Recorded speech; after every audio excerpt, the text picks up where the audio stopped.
દીપડાની શોધખોળમાં ફોરેસ્ટની team હવે સાણંદ તરફ રવાના થઈ ચૂકી છે, જ્યાં દીપડાની આ શોધખોળમાં ફોરેસ્ટની ટીમ સાણંદ ગઈ છે અને ત્યાં 2 દિવસથી દીપડો ન દેખાતા અહીં ફોરેસ્ટની ટીમે તપાસનો દાયરો વધારી દીધો છે।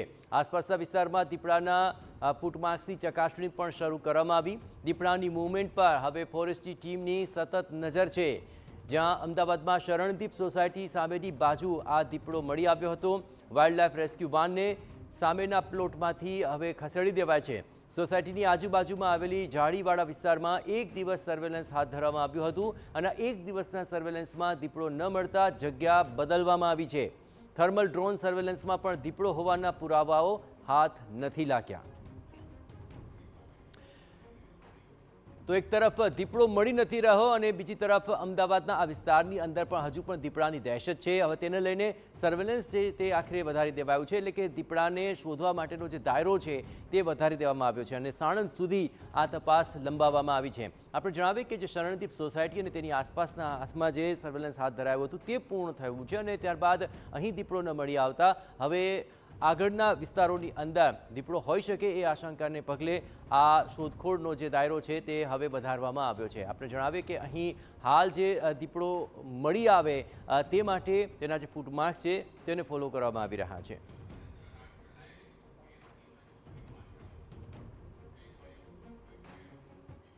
તો આખી આ તપાસ પર વધુ વિગતે વાત કરવા માટે જોડાઈ રહ્યા છે ટીવી9 સંવાદદાતા નરેન્દ્ર। આખરે આ દીપડો હજુ પણ નથી મળી આવ્યો, પણ દહેશત હજુ એ યથાવત છે। ખાસ કરીને તેની શોધખોળ માટે હાલ જે દાયરો વધારવામાં આવ્યો છે, કયા કયા એવા વિસ્તારો છે કે જ્યાં દીપડો હોવાની આશંકાને લઈને આ તપાસ ચાલી રહી છે? નરેન્દ્ર।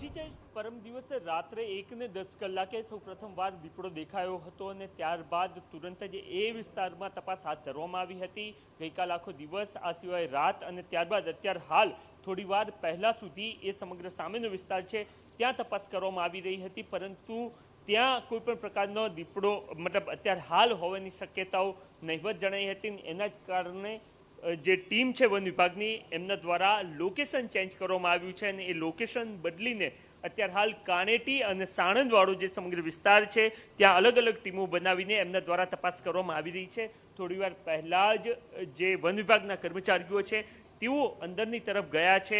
જો દીપડો જ્યાંથી પસાર થતો હોય છે અને ત્યાં કદાચ જો એના દ્વારા કોઈ પણ પ્રકારનું મારણ કરવામાં આવ્યું હોય તો એ મારણ થયું હોય ને ત્યારબાદ એના કેટલાક અવશેષો મળી જાય તો એના થકી નક્કી થઈ શકે છે કે આ વિસ્તારની આજુબાજુમાં દીપડો હોઈ શકે છે। આ સિવાય એના જે ફૂટમાર્ક છે એને પણ શોધવાના પ્રયત્ન વન વિભાગની ટીમ દ્વારા હાલ કરવામાં આવી રહ્યા છે। આપ જોઈ રહ્યા છો કે આ સમગ્ર જે વિસ્તાર છે એ ગ્રીન બેલ્ટ છે અને ખૂબ મોટા પ્રમાણમાં અહીંયા વૃક્ષો જોવા મળી રહ્યા છે અને સામાન્ય સંજોગોમાં જ્યારે દીપડાને છુપાવવું હોય ત્યારે આ પ્રકારની જગ્યા પર આવીને એ છુપાઈ શકે છે અને એ પ્રકારની શક્યતાઓને લઈને જે સર્ચ ઓપરેશન છે, શોધની જે જગ્યા છે એ હાલ બદલવામાં આવી છે। પહેલા શરણદીપ સોસાયટી અને એની સામેવાળો જે વિસ્તાર છે અથવા તો જે વાપા વિસ્તાર છે એની આજુબાજુમાં વન વિભાગની ટીમ દ્વારા શોધખોળ કરવામાં આવી રહી હતી, પરંતુ ત્યારબાદ એ જગ્યા બદલીને કાણેટી અને આજુબાજુના વિસ્તારમાં કરવામાં આવી છે। ગતકાલે સાંજે અને એ સિવાય મોડી રાત્રે વન વિભાગની ટીમ દ્વારા જે થર્મલ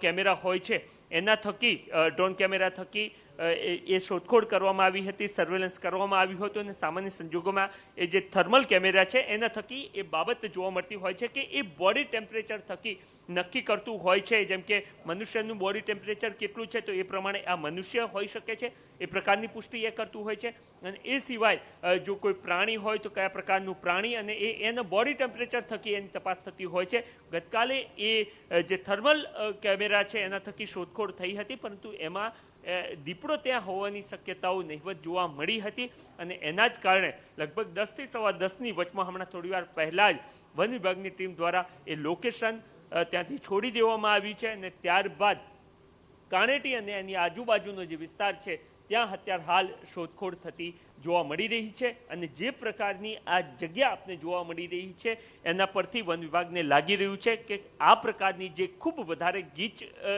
વૃક્ષો જ્યાં જોવા મળી રહ્યા હોય, વધારે ઝાડી હોય, આજુબાજુનો વિસ્તાર શાંત હોય અને આ પ્રકારના માં આવીને દીપડો છુપાઈ શકે છે અને એ શક્યતા સાથે જ અત્યારે હાલ આ આજુબાજુના જે જગ્યાઓ છે ત્યાં શોધખોળ થતી જોવા મળી રહી છે। ગતકાલે પણ વન વિભાગના કર્મચારીઓ એ સ્પષ્ટતા કરી હતી કે દીપડો ખોરાકની શોધમાં આ વિસ્તારમાં આવ્યો હોય પ્રકારની શક્યતા છે અને એક દીપડો એની જે જગ્યા છે ત્યાંથી અન્ય જગ્યા પર જવામાં લગભગ એક દિવસમાં એ 5 કિલોમીટરથી લઈને 50 કિલોમીટર સુધીનું અંતર કાપી શકે છે। એટલે કે એની ભૂખ અથવા તો એ કઈ શોધમાં છે એના પ્રકારે એ 5 કિલોમીટરથી લઈને 50 કિલોમીટર સુધીનો જે વિસ્તાર છે એ વિસ્તારમાં આજુબાજુમાં દીપડો ગયો હોય એ પ્રકારની શક્યતાઓ છે અને એમાં પણ જે શાંત જગ્યાઓ જોવા મળી રહી છે અથવા તો વધારે વૃક્ષો છે કે જ્યાં જઈને દીપડો છુપાઈ શકે છે એવી જગ્યાઓ પર હાલ વન વિભાગની ટીમ દ્વારા તપાસ કરવામાં આવી રહી છે, પરંતુ અત્યાર સુધી દીપડો ક્યાં છે એને લઈને કોઈ સ્પષ્ટતા થતી જોવા નથી મળી રહી। જી બિલકુલ નરેન્દ્ર, આ તમામ શોધખોળ પર આપ નજર રાખતા રહેજો। તો હાલ જે શોધખોળ થઈ તેમાં હજુ સુધી દીપડો પકડમાં નથી આવ્યો। થર્મલ ડ્રોન સર્વેલન્સ થકી પણ તેની તપાસ કરાય પણ તેમાં પણ તેના કોઈ સગડ નથી મળ્યા અને હવે વન વિભાગ સાણંદ તરફ ગતિ કરી ચૂક્યો છે।